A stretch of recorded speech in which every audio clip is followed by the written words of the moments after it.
Hi everyone. इस video में हम आज पढ़ेंगे socialism in Europe and the Russian revolution. जो कि ये जो इवेंट थी आपको याद रखना है कि ये 1917 को हुई थी, जिसको हम बोलते हैं रशियन रिवॉल्यूशन। तो फिर इसे हम स्टार्ट करते हैं। बिफोर हमने प्रीवियस वीडियो में कवर करी थी फ्रेंच रिवॉल्यूशन 1789 14 को हुई थी। ठीक है, 14 जुलाई 1789, जिसमें स्टॉर्मिंग हुई थी, बस्तील को तोड़ा गया था और फ्रेंच रिवॉल्यूशन डिक्लेयर की गई थी। ठीक है, न्यू कॉन्स्टिट्यूशन बना, फिर कन्वेंशन नाम रखी गई असेंबली की।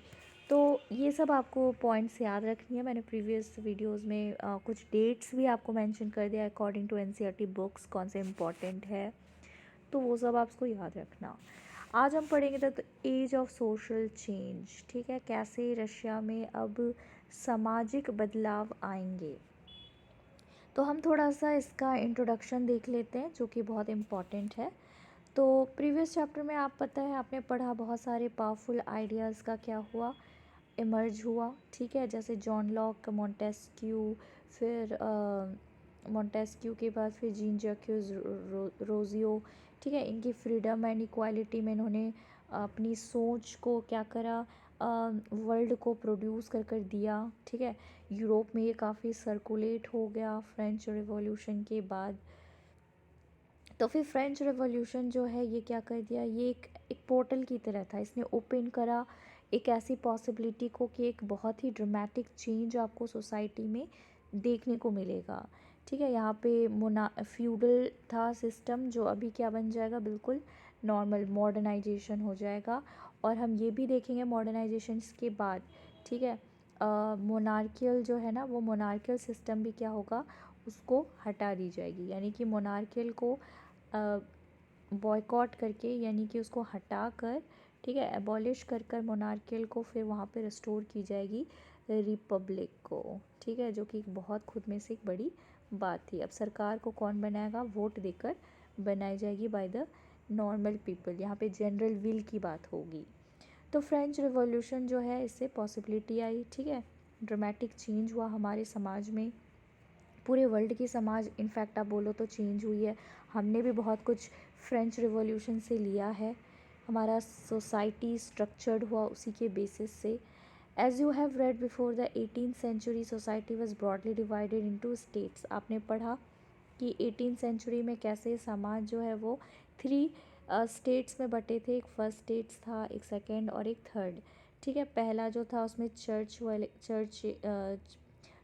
वाले थे। ठीक है, क्लर्जी वगैरह। फिर उसके बाद फिर एरिस्टोक्रेसी, यानी कि राजा हो गया, और जितने भी बहुत ही वेल्दीएस्ट पर्सन्स आ गए, है ना, नोबलिटी। फिर and church by which control economic and social power.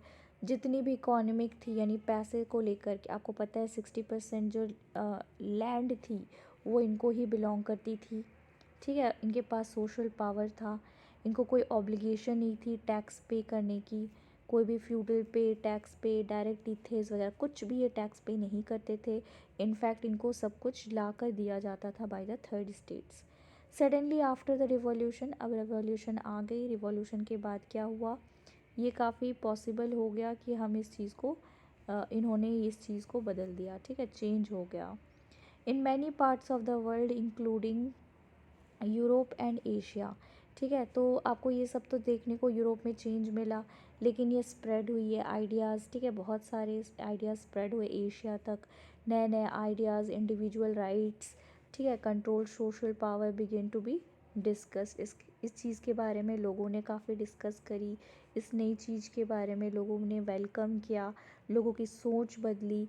India में आप देखोगे तो राजा राम मोहन रॉय और डेरोजियो ने इस चीज़ के बारे में बात की, और क्यों ये ज़रूरी है फ्रेंच रिवॉल्यूशन में, ये भी बात करा। बहुत सारे लोगों ने डिबेट करा इस आइडियाज़ को। ठीक है, पोस्ट रिवॉल्यूशनरी यूरोप वाले इस आइडिया को, इस पे डिबेट चली और इसको और इन्हेंस कर दी गई। ठीक है, डेवलपमेंट्स हुई कॉलोनीज़ में। इससे रिशेप्ड हुआ हमारा जो आइडिया था, वो सोसाइटल चेंज का, सामाजिक बदलाव आई। जिसे हम अभी क्या करते हैं, ग्रांटेड लेते हैं, जबकि इतनी चीज़ें जो है यहाँ पर विथ रीज़न आपको देखने को मिलेगा। Not everyone in Europe however wanted a complete transformation of society. अब यहाँ पे जितने भी यूरोपियन थे, हर यूरोपियन यहाँ पे क्या थे, ये नहीं चाहते थे कि ट्रांसफॉर्मेशन इनकी सोसाइटी में आए। वो स्टैग्नेंट रहना चाहते थे। उनको लगता था ये जो सिस्टम है जो अभी चला आ रहा है ये बिल्कुल अच्छा है, और ये जो चेंजेस आ रही है ये खिलाफ है हमारे पुराने जितने भी ये पुराने एब्सोल्यूट फ्यूडल ओल्ड रेजिम की जो ये चीज़ें हैं इनकी इंसल्ट है। ठीक है, तो इनकी जो रिस्पॉन्स थी ये काफ़ी क्या थी, नेग्लिजेंट था, और ये काफ़ी इग्नोरेंट थे, और इनको एक्सेप्टेबल नहीं लगा था ये चेंजेस। रिस्पॉन्सेज बहुत ही वेराइड थे from those who accepted and that some change was necessary but wished for a gradual shift. ठीक है, तो कुछ लोग चाहते थे कि ठीक है, उन्होंने एक्सेप्ट करा कि हाँ ठीक है, चेंज है, ज़रूरी है हमारे समाज। चेंज एक डायनेमिक चीज़ है ना, डायनेमिक होती है हर चीज़, चेंज होती है नेचर में, और ग्रेजुअल शिफ्ट होनी चाहिए, तब हम टाइम टू टाइम चेंज होंगे, और ये बहुत ज़रूरी होती है। और जो रीस्ट्रक्चर करेंगे सोसाइटी को रेडिकली। ठीक है, कुछ कंजर्वेटिव्स, अदर लिबरल्स और रेडिकल्स होते हैं। कंजर्वेटिव जो बदलाव बिल्कुल नहीं चाहते कि बदलाव हो हमारे समाज में, और लिबरल्स जो होते हैं वो आने देते हैं, हाँ ठीक है, फ्लेक्सिबिलिटी हो, चेंजेस आए। और रेडिकल्स जो काफ़ी रेडिकल्स वही लिबरल्स के ही साथ साथ चलते हैं, जो चेंजेस को आकर काफ़ी एक्टिव रहते हैं, जैसे कि जैकोबिन क्लब्स था। ठीक है, what did this terms generally mean in the context of the time. तो फिर ये जो टर्म है इसका क्या मतलब है, उस टाइम की बात हो रही है जब ये चीज़ हो रही थी। What separated this strands of politics of what link them together. तो ये जो पॉलिटिक्स है ये चीज़ को क्या अलग कर रहा है, जो लिंक जो इन दोनों में इसे लिंक किया है। ठीक है, वी मस्ट रिमेंबर, ठीक है, हमें याद रखना ज़रूरी है कि ये जो टर्म है इसका ये मतलब नहीं कि same thing in all the context और एट ऑल टाइम्स, हर समय ये जो कॉन्टेक्स्ट है हमेशा इसका सेम ही मतलब होगा। हम लोग ब्रीफली देखेंगे कुछ important political traditions of the 19th century. ठीक है, 19th सेंचुरी की हम बात करेंगे, यहाँ पे कैसे पॉलिटिकल ट्रेडिशंस चल रही है, और कैसे ये बदलाव को इम्पैक्ट लाया है, इसमें चेंज लेकर आया है।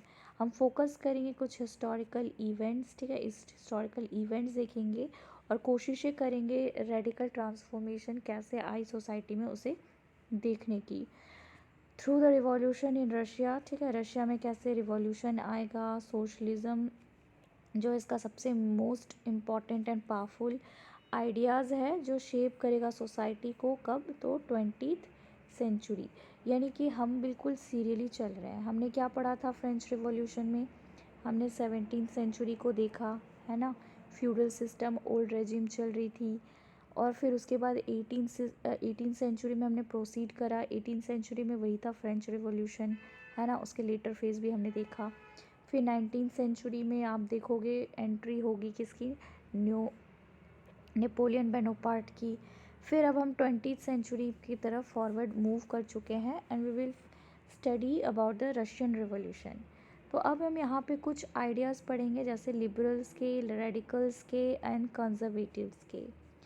तो यहाँ पे कुछ ग्रुप्स हैं जो हम देखेंगे, जो वो कुछ ग्रुप्स हैं जो कुछ डिज़ायर करेंगे, ठीक है, चेंजेस देखेंगे सोसाइटी में, वेयर द लिबरल्स। ठीक है, लिबरल्स हमेशा चाहते हैं, जैसे कि आप देखोगे ना यहाँ पर अगर आप पढ़ोगे रशियन रिवॉल्यूशन, तो यहाँ पे आपको देखने को मिलेगा लियोन ट्रॉट्स्की के बारे में। तो वो भी एक इंसान था जिसने काफ़ी कोशिश करी थी, ठीक है, कि समाज में बदलाव आए। वो काफ़ी लिबरल था। ठीक है, तो ये सब हमें देखने को मिलेगा।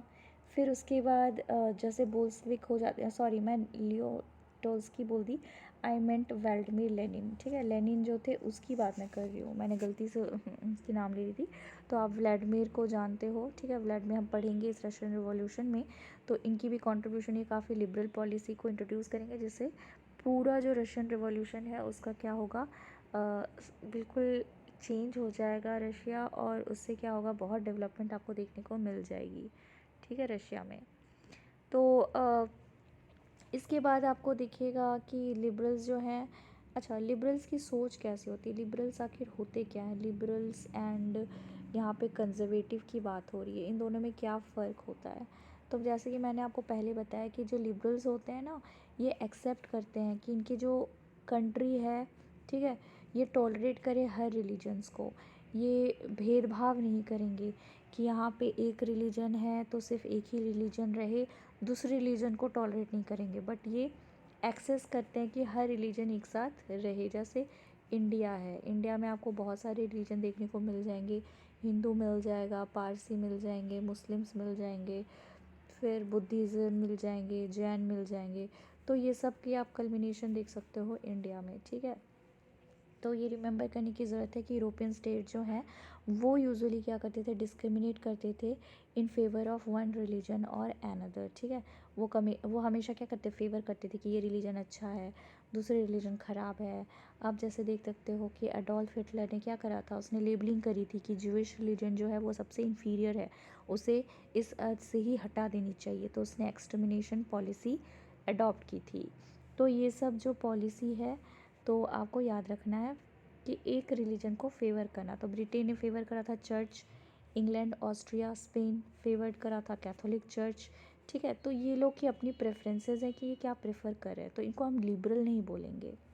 लिबरल क्या करते हैं, अपोज्ड करते हैं अनकंट्रोल्ड पावर को ऑफ डायनेस्टिक रूलर्स, जो भी रूलर्स चले आ रहे हैं, जैसे हमने लुई 16 पढ़ा, ये क्या चलते आ रहा है सिस्टम, वो राजा मरेगा तो उसका बेटा राजा बनेगा, फिर वो मरेगा तो उसका बेटा राजा बनेगा, तो ऐसे ही चलते आएगी ये कर्म, ठीक है। तो ये कोशिश करते हैं सेफ गार्ड करने की कि इंडिविजुअल्स की जो अधिकार है वो बची रहे, उसको सेफ गार्ड की जाए गवर्नमेंट्स के अगेंस्ट, क्योंकि गवर्नमेंट्स क्या करते हैं, उनके पास स्पेशली पावर रहता है, पूरी फुल कंस्टिट्यूशनल पावर, तो ये कंट्रोल करते हैं। इन्होंने आर्ग्यू करा कि यहाँ के जो रिप्रेजेंटेटिव होते हैं, इलेक्टेड पार्लियामेंट्री गवर्नमेंट होती है, ठीक है, are subject to laws interpreted by the well trained judiciary and that was independent of rulers and officials. तो यहाँ के जितने भी इलेक्टेड पार्लियामेंट्री गवर्नमेंट्स होते हैं, ठीक है, जैसे जिसको हम रिपब्लिक बोलते हैं, जिसको हम वोट देके लाते हैं, ठीक है, तो यहाँ पे लॉज इंटरप्रेट की जाती है, इनको वेल ट्रेन जुडिशरी, ठीक है, गुड ट्रेन की जाती है जुडिशरी में, और काफ़ी यहाँ पे जो रूलर्स और ऑफिशियल होते हैं वो इंडिपेंडेंट मैनर की तरह फंक्शन करते हैं, the rulers and officials. However they were not Democrats, लेकिन फिर भी ये क्या थे, डेमोक्रेट्स नहीं थे। ये बिलीव नहीं करते थे यूनिवर्सल एडल्ट फ्रेंचाइज में, ठीक है, इनको पता ही नहीं था कि वोटिंग देना, सबको अधिकार मिलना एक कोई बात होती है, ठीक है, that is the right of every citizen to vote, वहाँ हर कोई वोट नहीं दे सकता था। They felt men of property mainly should have the vote, ठीक है, जो अमीर है ना वही सिर्फ वोट दे सकते थे, ये चीज़ उनको फील होता था, ठीक है। तो हमने जैसे पढ़ा था कि जैकोबियन में भी जब फॉर्म हुआ था वो क्लब, तो वहाँ पे सिर्फ वेल्दी मिडिल क्लासेस थे ना, लेकिन जो wealthier section of the family थे वो वोट कर सक रहे थे नेशनल असेंबली में, तो ये बात हो गई थी। Women's were not allowed to vote, right, हमने पढ़ा था ये, तो यूनिवर्सल एडल्ट फ्रेंचाइज का कोई उस समय बात ही नहीं था, सिटीज़न टू वोट, हर कोई सिटीजन वोट नहीं दे सकता था। मैन जो उसके पास प्रॉपर्टी है, ठीक है, 25+ था फ्रेंच रिवॉल्यूशन में, वेल्दियस था जो टैक्स पे कर रहा है, और जो टैक्स बहुत ज़्यादा पे करता था तो वही क्या कर सकता था, इलेक्टोर्स की तरह स्टैंड कर सकता था, ठीक है। They also did not want to vote for women, ठीक है, वुमेन के लिए तो वोट बैन था, वुमेन तो असेंबली में एंटर ही नहीं कर सकती थी।